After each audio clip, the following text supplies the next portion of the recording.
Hi there, it's Billy and Shaun Peterson once again, Peterson Wealth Services, Point of View. We wanted to talk a few minutes today again about the virus, the coronavirus, and the markets, and really about some historical context around it. The pullback we've seen and then this pretty sharp snapback and recovery. Very quick. Seems like almost unprecedented on the recovery. The decline and then the recovery has all happened so quickly, although it seems like we've been here for a few years. Yeah, it's definitely our day-to-day has changed, and we're starting to see some normalcy come back into economies. We're seeing some states open up. Utah's moved from a red stage, I think they called it, to orange now. We're seeing more and more face masks, as we're out and about and doing different things in our personal life, and that might be that way for a while. Right. There's still a lot going on with this. Again, we think some of the numbers that were originally projected were way out there. It looks like we're coming in way below that, which is a good thing. Still a lot of debate on who's right, who's wrong. Right. The analysis of not only the testing of who's had it, who's gotten better from it, what the mortality rate is. I think all that's going to come. Yeah. And maybe that's kind of a conclusion for another day. I really do hope that we learn something from this, because as we go into these things forward, we're going to have something sustainable, a model that we can live with.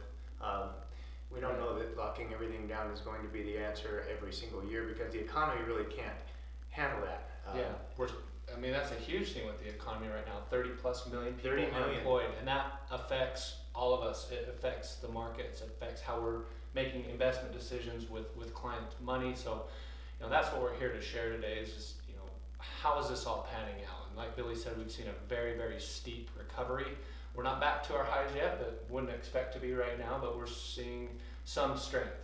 So let's talk about the strength. I mean, with the markets, we've seen a 30+% increase. Most people don't have any idea that that's happened. They call us sometimes, people who aren't paying attention that well, saying, is the stock market ever going to come back? I had a guy ask me the other day, did the stock market close? Is it still closed?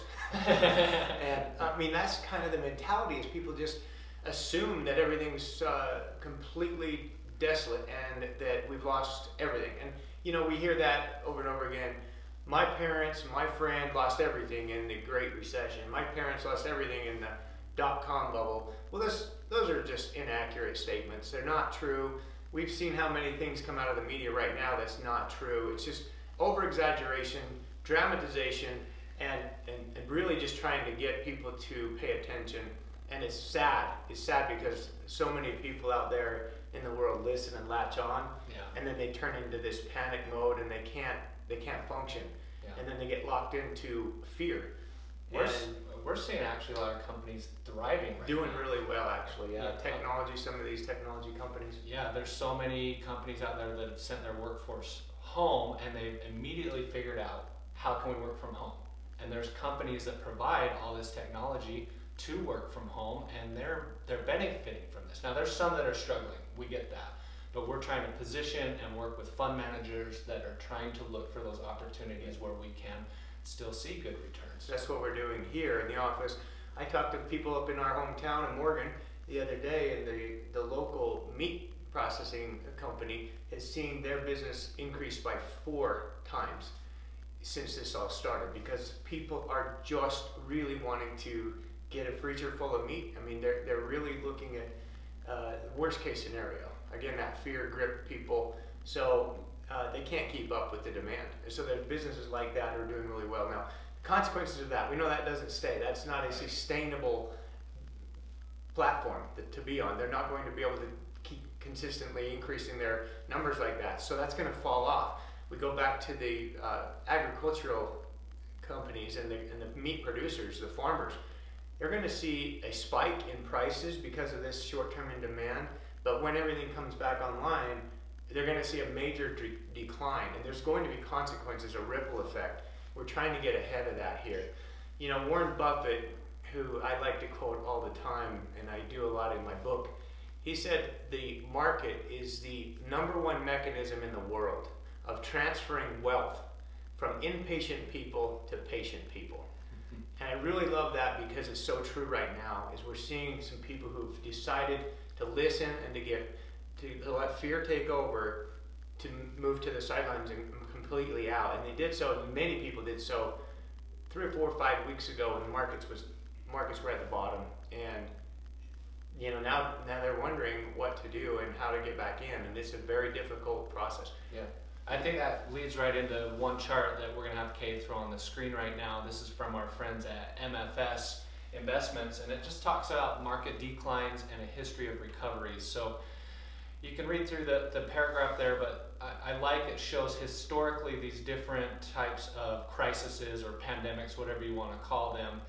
The most recent one on the chart there is the global financial crisis, and the max drawdown is represented by the gray line, and then the S&P is represented by the blue, green, and purple on a 1-year, 5-year, and 10-year after the crisis, whatever it might be. Now you see at the end there the COVID-19 pandemic with the question marks, kind of where will we end up? And historically looking at all these different situations, markets recover and they do better over the long term. And that's why when Billy talks about some people, some investors that go to cash, they miss this because they will never get back in the market, because to get back in, like we've said before, things have to be worse than it was when they got out.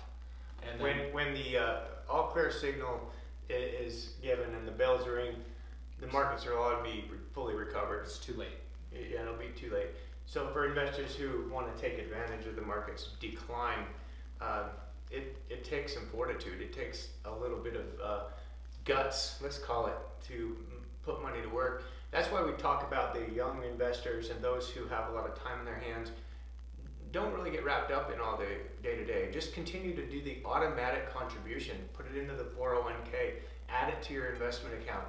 You don't need to make a decision if it's not on autopilot. And when it's on autopilot, there's no emotion needed. You can just know that it's being done. It's the best way to what we think, build long-term wealth, because you're taking advantage of the markets while they're down, and that's something that few people will do. So keep that in mind as you're going forward. Yeah, it's a great chart. Happy to send it out to you. Billy has one other one that he'd like to share with our folks from American Funds, another fund company that we're using and well aware of their processes. So I'll let him talk about that. So Kate's put that screen up as well, and we talk about the problem. The declines are really only temporary. So the great thing about it is we have hindsight to tell us that, 2020 hindsight, because we know we've been through all sorts of problems: world wars, assassinations, oil problems, inflation, you name any number of different issues, and we've seen the markets react negatively from it because there was fear, and fear creates uncertainty, and people with uncertainty, they want to get their hands on their money. So those are the short-term problems, and so those cause some behavior patterns that are not typically associated with long-term logical thinking. The solution, though, is to realize that these declines are inevitable. They're going to happen, and they're going to happen a lot over an investment lifetime. And we call long-term investing 10 years or more. So you're going to see these declines happen quite often. You need to be prepared and know that they're going to be there. History's shown that the stock market declines are natural, and while these declines are going to vary with intensity and frequency, they've been regular and they've all recovered, even the worst possible scenarios you can come up with. Those are world wars where we have millions of deaths. 1918 pandemic of flu, we had 1 million deaths, and we need to realize that these things are going to come and go. So take that all into consideration as you're a long-term investor. We're making some slight adjustments in portfolios and wanting to make sure that we're prudent. Again, those younger and longer-term investors in growth models we're very comfortable with the strategies that we've laid out, making a few adjustments here and there. For those who are in retirement and maybe a little more conservative, we're not quite as, let's say, fully invested as we have been. We're taking a little bit more of a prudent and cautious, more of a defensive approach in some of those portfolios, just temporarily. We don't expect anything really significant to come out, but we do expect some more volatility in the months of May and June. Right, but we also expect a recovery. We expect people to go back to work. We expect states to come back online. And, what news lines you're probably going to see is, another spike, or, more testings being done. So we're going to see more virus cases. expect things like that. Expect the negative news. I think that's been our theme this whole time. But what we do with that negative news, you know, if we're acting irrationally, that's what can blow things up for people. If we act rationally, you know, go on historical data like we've shown you, see long term, which, you know, most of our clients all have a long term, you know, retired or not. You got to think of life expectancy, and most people are going to fall into that long term category.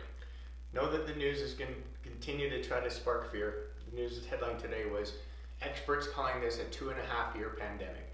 Okay, so this is going to continue, and we're going to see more and more and more of this. You have to decide what you want to believe. Okay, we're of the opinion that this is going to cycle its way out, that we're going to build up the immunities and the antibodies just like we do with every other virus out there, and that we're going to move on back to life as we had known it.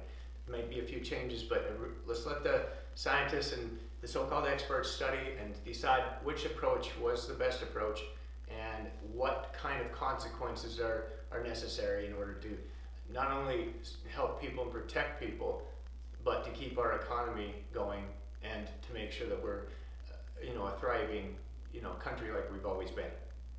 Thank you for tuning in today. We're going to continue to provide updates and hopefully timely information as we go forward. Appreciate your time. Take care.